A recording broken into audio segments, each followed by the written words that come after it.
bonjour, vidéo sur After Effects et ça fait suite en fait au Quick. Ce que j'appelle les Quick, c'est, je vais vous montrer ça, c'est ce qu'on a sur la chaîne YouTube ici et ça vous présente en moins de 2 minutes, enfin des fonctionnalités d'After Effects. Et donc j'ai remarqué que c'est pas nécessairement, même si c'est très explicatif, c'est surtout très théorique. Le souci il est bien là. Et on va faire, j'ai décidé de faire je vais continuer à faire ces quicks avec Rachel. Elle s'appelle Rachel, et cette voix sa fameuse voix qui n'est pas de synthèse du tout, non.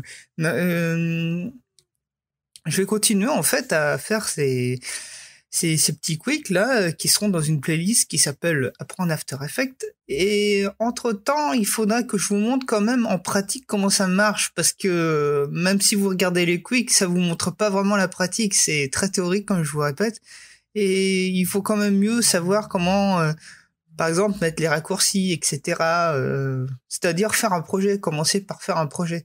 Donc je vais vous montrer comment on fait un projet avec qualité d'After Effects. On va commencer, comme sur les quicks qu'on a vu, faire une composition. Alors pour faire une composition, je vais utiliser les raccourcis clavier. Là, je vais faire CTRL-N. Vous pouvez commencer à présent en cliquant sur Nouvelle composition ou Nouvelle composition à partir du métrage. Si vous dites Nouvelle composition à partir du métrage, il va vous faire importer en fait une vidéo. Si vous avez regardé les quicks, vous voyez de quoi je veux parler. On va créer une composition à partir du métrage, du métrage justement. Je vais vous montrer ce que ça va faire. Hop. Et ici, en fait, vous avez une vidéo qui apparaît ici dans votre écran, et à côté, juste au-dessus, vous avez en fait la composition qui s'est créée avec le même nom de la vidéo. Alors en bas, vous avez MP4. Ici, dans ce petit encart, vous voyez vous avez une prévisualisation de la vidéo, et juste au-dessus, en fait, vous avez la composition avec les mêmes paramètres que la vidéo en question. Donc c'est du Full HD, donc du 1080p. Le format du Full HD, c'est 1920 par 1080. Et en dessous, vous avez la vidéo qui est dans le même format. Donc, dès que vous importez un métrage, vous avez une composition qui se crée avec le même format. Déjà importé à partir d'une vidéo. L'autre manière de créer une composition, fermer ce projet, hop, c'est de cliquer sur Nouvelle composition. Ou alors, l'autre manière de faire, c'est de faire un CTRL-N. Hop. CTRL-N avec le raccourci clavier. Je vous explique pas ce qu'il y a dedans là ici, parce que ça sert les quicks, ça va plus dans la théorie. Donc ici on a couleur d'arrière-plan. Ça peut être très utile si vous faites des logos qui sont en blanc, qui sont en noir, et puis vous avez besoin en fait de voir que l'arrière-plan il est en blanc. À savoir qu'en fait, si admettons je change la couleur ici, je fais OK. Hop. Et je clique en fait sur le petit carreau là, en fait la couleur d'arrière-plan, ça reste en transparent. On est bien d'accord. Donc je recommence, je vais faire nouvelle composition ce coup-ci, et puis je vais le remettre en noir. Hop, on est bien dans quelque chose de transparent. Ok. Maintenant je vais reprendre. Oui, je recommence pas mal de fois. Je vais reprendre mon métrage avec la voiture. Hop. Et on va voir comment fonctionnent en fait les calques. Les calques, ici on a notre tête de lecture, et ici on a l'échelle de temps. En anglais on appelle ça la timeline. En français la timeline, vous traduisez ça par chronologie. Donc pour moi c'est ça, c'est la chronologie ou l'échelle de temps, ça marche très bien. Échelle de temps. C'est comme ça que c'est appelé sur After Effects. On va donc l'appeler échelle de temps. Vous voyez que la voiture, en fait, ici, elle bouge. Hop, d'accord. On va voir comment fonctionne un calque. Vous aurez un quick qui vous expliquera plus dans le détail ce que c'est que les calques, etc. C'est beaucoup de théorie, donc on va aller vraiment dans la pratique ici. Donc voilà, j'ai un calque vidéo ici que j'ai importé. Hop. Et en fait, comment je pourrais vous expliquer ça? Donc vas-y, on voit la voiture qui bouge. Hop, je vais mettre une réglette, je vais faire CTRL R, je vais mettre une réglette. Hop, tac, tac. Vous voyez que j'ai des petites réglettes qui vont matérialiser la voiture, ok? Ici, je bouge la voiture, la voiture sort de la réglette, ok? On est d'accord? Et le calque, en fait, si je veux le faire démarrer à 1 seconde et à 0, par exemple, on dit, bon, je vais faire un générique de 5 secondes. En fait, c'est un montage que je vous fais là sur After Effects. C'est pas très conseillé de faire un montage sur After Effects, mais non. Bon. Voilà. Donc, on a 5 secondes. Hop, je vais enlever la transparence. On a 5 secondes qui seront réservées au générique. Et ensuite, paf, la vidéo a démarre à 5 secondes. Vous voyez que ma voiture, elle est bien dans la réglette. Donc, ma vidéo, en fait, démarre bien à 5 secondes. Pourquoi je vous explique ça? Parce que, en fait, votre calque, quand vous le prenez au milieu, vous pouvez la faire démarrer à n'importe quel moment, en fait. Il faut donc pas confondre saisir un calque en plein milieu et modifier son extrémité, c'est-à-dire le raccourcir. Admettons, à 5 secondes, pour moi, ça c'est bon, mais je raccourcis ma vidéo en prenant par l'extrémité, bien sûr, hop, et j'arrive sur ma tête de lecture. Paf. Vous voyez que là, ma voiture est pas du tout dans la réglette, c'est-à-dire qu'on démarre bien beaucoup plus tard. Donc j'ai 5 secondes qui sont réservées à mon générique, et boum, j'ai coupé en fait mon calque, d'accord? Voilà comment fonctionne un calque en fait ici. Hop.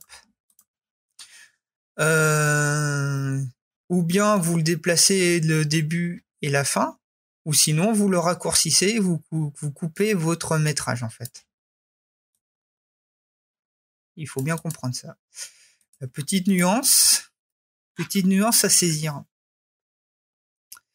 Maintenant, on va voir autre chose. Ça, je peux l'effacer. C'est les différents calques et comment ces derniers, on peut influencer ces derniers à partir de raccourcis et en mettant des images clés. Ici, si je fais un clic droit dans cette zone-là, composition, je fais un clic droit, j'ai tout ce qui est en bas. Pour l'instant, je pars que sur de la 2D, donc on sera que sur de la 2D. Je clique sur texte et on a un calque où on peut rentrer du texte. C'est merveilleux. Hop. Alors, faut aller sur le onglet caractère pour pouvoir en fait choisir la couleur de ce texte. Là, je vais le mettre en blanc. Et vous avez d'autres calques sur lesquels je ne vais pas m'attarder pour l'instant. Là, pour l'instant, tout ce qu'on va voir, c'est les raccourcis qui vont permettre d'influencer en fait notre fichier texte. Je vais faire un petit zoom sur le texte. Si je tape sur A, vous voyez qu'en bas, c'est affiché point d'ancrage. Point d'ancrage, pour influencer le point d'ancrage, vous tapez sur Y et vous voyez que vous avez un petit rectangle qui apparaît sur votre petit flash de sélection qui d'habitude sélectionne, mais là pour le coup va modifier simplement votre point d'ancrage. L'autre manière d'influencer le point d'ancrage, c'est d'aller en haut sur votre barre d'outils qui est tout en haut ici et normalement par défaut vous êtes sur outils de sélection et là on va pouvoir cliquer sur point d'ancrage. Tac. Et en appuyant sur CTRL, on peut centrer notre point d'ancrage. Hop, on peut le mettre au centre de notre calque. Si je le remets comme il était avant, que j'appuie sur R et je lui fais une rotation. Vous voyez que la rotation, il se fait à l'endroit où est le point d'ancrage. Je le remets comme il était avant. Et je vais modifier ce point d'ancrage, je vais le mettre au centre. Je rappelle, pour le mettre au centre, on appuie sur CTRL et on déplace avec la souris. Et ici, je vais, hop, vous voyez que la rotation se fait à l'endroit où est le point d'ancrage. Donc le point d'ancrage, tac. Vous savez donc à quoi sert le point d'ancrage, à mettre le point de rotation, tout simplement. On l'appelle point d'ancrage parce qu'il ne sert pas que pour la rotation. Donc, hop. Position. J'appuie sur P et on a P en bas, ici. On a P position. On a position. Et si j'appuie sur V, vous voyez le chiffre là qui est là au niveau de la position. Hop. Le chiffre il change. Vous changez la position de votre calque dans votre composition. On a donc vu A et P. Et maintenant, on va voir si je suis dans l'ordre. S comme échelle. S c'est scale en anglais et en français c'est échelle. Donc la traduction, hop. Vous voyez que vous influencez sur l'échelle, sur son homothétie. Rien de surprenant. T comme translucide, mais opacité en français. Donc aussi, vous avez à 100%, vous mettez à 0, il disparaît. Donc vous avez influencé l'opacité. Vous avez R comme rotation. Hop. Je l'avais déjà montré. Et là, vous pouvez le voir. Si vous modifiez le chiffre en degrés, vous le faites bouger au niveau de son angle. Mais ici, à côté, vous avez 0x, vous mettez 1, par exemple. Ça lui a fait faire un tour, en fait. Comment vous montrer ça? Je mets 0, hop. Tac. Et je vais mettre une image clé. Et je mets 1. Plus tard, hop. Et ça lui a fait faire un tour. Donc ici, vous avez des tours. Alors, on n'est pas encore vu les images clés, c'est juste pour vous montrer à quoi sert 0x. Ça lui fait faire des tours. Quand on verra les images clés un peu plus tard, ça nous servira. Donc tout ça, toutes ces options-là, en fait, on les retrouve si vous cliquez sur la petite flèche, hop, dans le onglet transformé, qui doit être peut-être comme ça de base, et si on clique dessus, on retrouve point d'ancrage, position, échelle, rotation et opacité. Voilà, ces points-là, ces 5 transformations qui existent dans tous les calques que vous importerez sur After Effects ou que vous créez sur After Effects seront de base.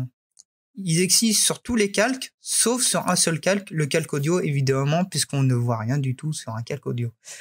Je vais vous quitter là. Je vais vous conseiller de continuer à regarder les quicks et je vous remercie d'avoir regardé cette vidéo. Et je vais vous dire tout simplement au revoir.